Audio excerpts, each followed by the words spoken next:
اچھا، تو جب ہم اپنے جسم کے بارے میں سوچتے ہیں تو ذہن میں کیا آتا ہے؟ شاید اربوں خربوں خلیے یعنی سیلز، اور ایسا لگتا ہے کہ وہ بس خون میں تیر رہے ہیں، چھوٹے چھوٹے غباروں کی طرح۔ جی، لیکن حقیقت اس سے کہیں زیادہ دلچسپ ہے۔ بالکل، آج ہم اسی پر گہرائی سے بات کرنے والے ہیں۔ سوال یہ ہے کہ ایک خلیہ یہ کیسے جانتا ہے کہ وہ کہاں ہے، اسے کہاں جانا ہے، اور اسے کس چیز سے جڑنا ہے؟ اور اس کا جواب وہ اس کے بالکل قدموں کے نیچے چھپا ہوا ہے، ایک اندیکھے جال میں۔ جسے کہتے ہیں ایکسٹرا سیلولر میٹرکس یا ECM۔ آج ہمارے پاس کچھ تحقیقی نوٹس ہیں اور ہم مل کر اسی جال کے رازوں سے پردہ اٹھائیں گے۔ یہ بہت ہی اہم موضوع ہے کیونکہ یہ میٹرکس صرف خالی جگہ بھرنے کے لیے نہیں ہے، یہ ایک زندہ، ایک فعال ماحول ہے۔ مطلب یہ خلیے کا گھر بھی ہے، اس کا پڑوس بھی؟ اور اس کا کمیونیکیشن نیٹ ورک بھی اسی پر منحصر ہے کہ ایک خلیہ کیسا دکھتا ہے، کیسے حرکت کرتا ہے، اور یہاں تک کہ وہ زندہ بھی رہے گا یا نہیں۔ واہ، اس کے بغیر تو ہمارے ٹیشوز، ہماری جلد، کچھ بھی ممکن نہیں۔ کچھ بھی نہیں۔ تو پھر آئیے اس جال کی بناوٹ سے ہی شروع کرتے ہیں۔ یہ بنا کس چیز سے ہے؟ دیکھیں، بنیادی طور پر یہ پروٹینز اور کچھ دوسرے مالیکیولز سے بنا ہے۔ اور نوٹس میں سب سے پہلا نام ہے کولیجن کا۔ یہ تو کافی مشہور نام ہے۔ جی، اور سب سے اہم بھی، کولیجن اس پورے ڈھانچے کی بنیاد ہے۔ آپ اسے کسی عمارت کے سٹیل فریم یا سریوں کی طرح سمجھ سکتے ہیں۔ اچھا، یہ ECM میں سب سے زیادہ پایا جانے والا پروٹین ہے اور اس کا کام ایک ہی ہے: طاقت دینا، مضبوطی دینا۔ تو یہ ایک رسی کی طرح ہے جو کھچاؤ کو برداشت کرتی ہے؟ بالکل، تاکہ ہمارے ٹیشوز پھٹ نہ جائیں۔ اچھا، ہم سب نے کولیجن کا نام تو سکن کیئر پروڈکٹس میں بہت سنا ہے، تو کیا اس کا اس سے کوئی تعلق ہے؟ ارے بالکل براہ راست تعلق ہے۔ جب ہماری عمر بڑھتی ہے تو جلد پر جھریاں کیوں آتی ہیں؟ کیونکہ وقت کے ساتھ جسم میں کولیجن کا یہ فریم ورک کمزور پڑنے لگتا ہے، ٹوٹ پھوٹ کا شکار ہو جاتا ہے۔ تو جلد اپنی مضبوطی کھو دیتی ہے۔ جی، یہ مالیکیول لفظی معنوں میں ہمیں جوڑ کر رکھتا ہے۔ یہ تو واقعی ایک زبردست مثال ہے۔ لیکن اگر صرف کولیجن کا سٹیل فریم ہوتا تو ہمارے ٹیشوز تو پتھر کی طرح سخت ہوتے۔ ان میں لچک کہاں سے آتی ہے؟ کوئی ربر بینڈ جیسا پروٹین بھی ہے؟ کیا خوب سوال ہے۔ جی ہاں، بالکل ہے۔ اس کا نام ہے الاسٹن۔ الاسٹن؟ جی، جہاں کولیجن کھنچاؤ کو روکتا ہے، وہیں الاسٹن ٹیشوز کو کھنچنے اور پھر آرام سے اپنی اصلی شکل میں واپس آنے کی صلاحیت دیتا ہے۔ جیسے کہ؟ جیسے جب ہم سانس لیتے ہیں تو ہمارے پھیپھڑے پھولتے اور سکڑتے ہیں، یا جب ہم اپنی جلد کو کھینچ کر چھوڑتے ہیں تو وہ واپس اپنی جگہ پر آ جاتی ہے۔ بالکل، یہ سب الاسٹن کا کمال ہے۔ ٹھیک ہے، تو ہمارے پاس سٹیل کے سریے بھی ہیں اور ربر بینڈ بھی، یعنی طاقت بھی اور لچک دی۔ صحیح۔ لیکن ان نوٹس میں دو اور پروٹینز کا بھی ذکر ہے، ایک تو فائبرونیکٹن اور دوسرا تھا لیمنن۔ ہاں، لیمنن۔ یہ کیا کرتے ہیں؟ ان کا کردار تھوڑا مختلف ہے، بہت ہوشیار قسم کا۔ یہ صرف ڈھانچہ نہیں بناتے، بلکہ یہ اس جال کے اندر ایڈریس یا سڑک کے نشان کی طرح کام کرتے ہیں۔ اچھا؟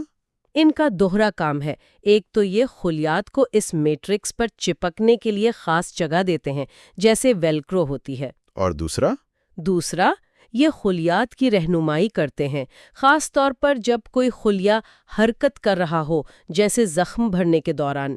یہ ایک راستہ بناتے ہیں اور خلیے کو بتاتے ہیں کہ اس طرف چلو۔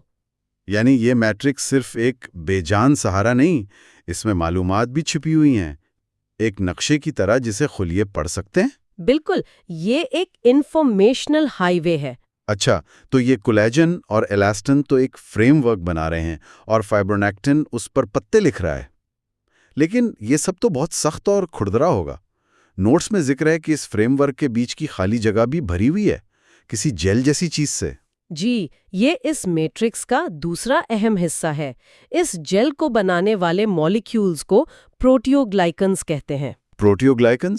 ان کی خاصیت یہ ہے کہ یہ پانی کو ایک اسفنج کی طرح اپنی طرف کھینچتے ہیں اور پکڑ کر رکھتے ہیں۔ تو اس سے گاڑا جیل جیسا مادہ بنتا ہے؟ جی، جو ایک بہترین شاک ایبزاربر یعنی گدی کا کام کرتا ہے۔ اس کا مقصد ہے دباؤ کو برداشت کرنا۔ اس کی کوئی مثال؟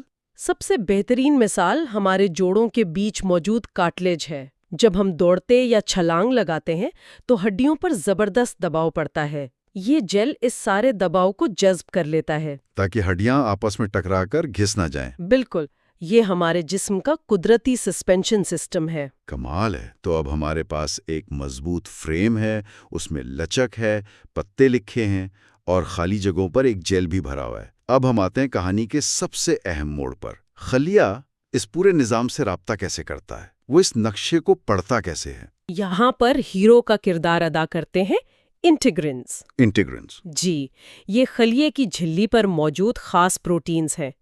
آپ انہیں خلیے کے ہاتھ اور پیر سمجھ سکتے ہیں جو باہر میٹرکس کو پکڑتے ہیں۔ لیکن آپ نے کہا یہ ہیرو ہیں، تو یہ صرف پکڑتے نہیں ہوں گے؟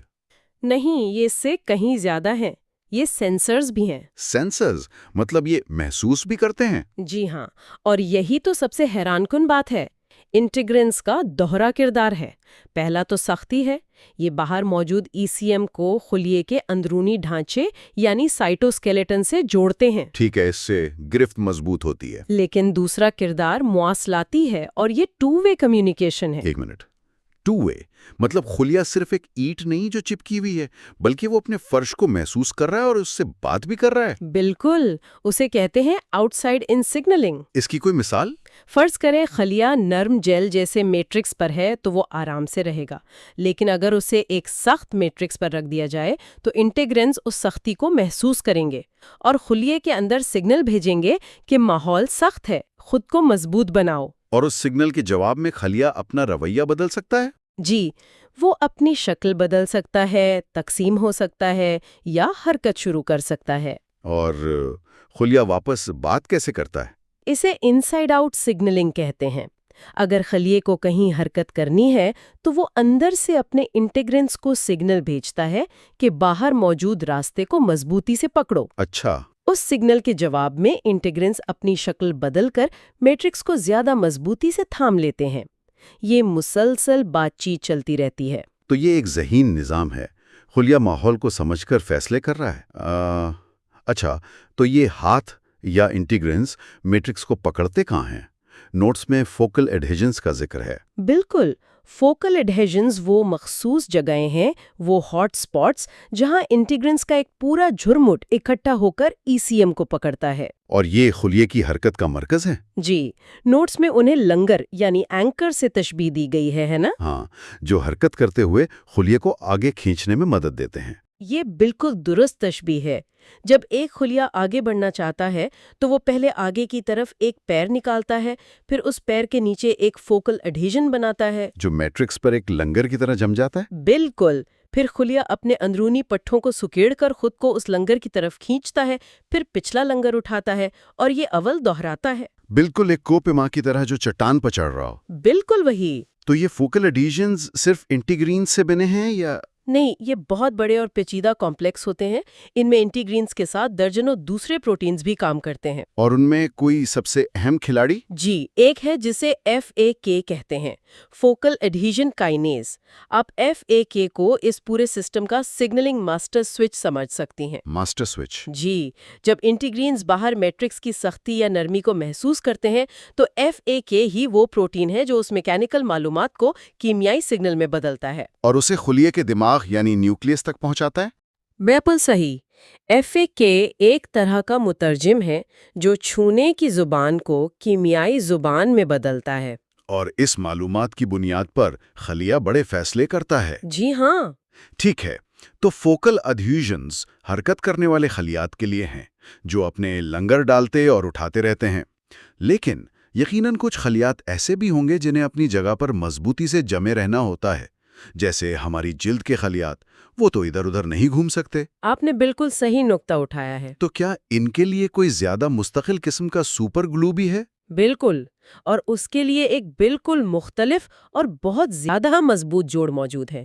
اسے کہتے ہیں ہیمیڈیسموسومز. ہیمیڈیسموسومز. یہ حرکت کے لیے نہیں بلکہ انتہائی مضبوطی اور استحکام کے لیے بنے ہیں. تو ان کی ساخت میں فوکل ایڈہیژن سے کیا فرق ہے؟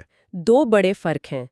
پہلا، فوکل ایڈہیژنز میں انٹیگرینز خلیے کے اندر ایکٹن فلامنٹ سے جڑتے ہیں جو حرکت کرنے والے پٹھے ہیں. ٹھیک ہے. جبکہ ہیمیڈیسموسومز میں انٹیگرینز انٹرمیڈیٹ فلامنٹس جیسے کہ کیراٹن سے جڑتے ہیں. اور کیراٹن تو بہت مضبوط ہوتا ہے. جی، یہ خلیے کے اسٹیل کیبلز ہیں. ان کا کام صرف مکینیکل دباؤ برداشت کرنا ہے. اچھا، یہ تو پہلا فرق ہوا. اور دوسرا فرق ان کے کام میں ہے. فوکل ایڈہیژنز عارضی اور متحرک ہوتے ہیں، بنتے اور ٹوٹتے رہتے ہیں. اور ہیمیڈیسموسومز؟ وہ بہت مستحکم اور لمبے عرصے تک قائم رہنے والے جوڑ ہیں. یہ ان ٹیشوز کے لیے لازمی ہے جن پر مسلسل رگڑ یا کھچاؤ پڑتا ہے. جیسے ہماری جلد، آنکھ کی کارنیا. جی، اور نظام انہضام کی اندرونی طے. اس کی اہمیت کو سمجھنے کے لیے کوئی ٹھوس مثال، اگر یہ نظام خراب ہو جائے تو کیا ہوتا ہے؟ اس کی اہمیت کا اندازہ تبھی ہوتا ہے جب یہ خراب ہو جائے. سوچیں کہ ہماری جلد کی اوپری تہہ یعنی ایپیڈرمس وہ نیچے والی تہہ سے صرف ان خردبینی کلپس یعنی ہیمیڈیسموسومز کی وجہ سے جڑی ہوئی ہے. صرف ان کی وجہ سے؟ جی، اگر ان میں کوئی نقص آ جائے تو یہ کلپس کمزور پڑ جاتے ہیں اور جلد بقول الگ ہو جاتی ہے. اسی سے وہ خطرناک اور تکلیف دہ بیماریاں ہوتی ہیں جن میں ہلکی سی رگڑ سے بھی جلد پر پانی بھرے چھالے بن جاتے ہیں. یہ تو بہت ہوشربا ہے. یعنی ہماری پوری جلد کا انحصار ان مائکروسکوپک ریوٹس پر ہے. بالکل. یہ دکھاتا ہے کہ ہماری صحت ان چھوٹے چھوٹے مالیکیولر کنیکشنز پر منحصر ہے. تو آئیے اس ساری گفتگو کو سمیٹتے ہیں. ہم نے خلیے کے خفیہ سماجی network extra cellular matrix کو سمجھنے کی کوشش کی.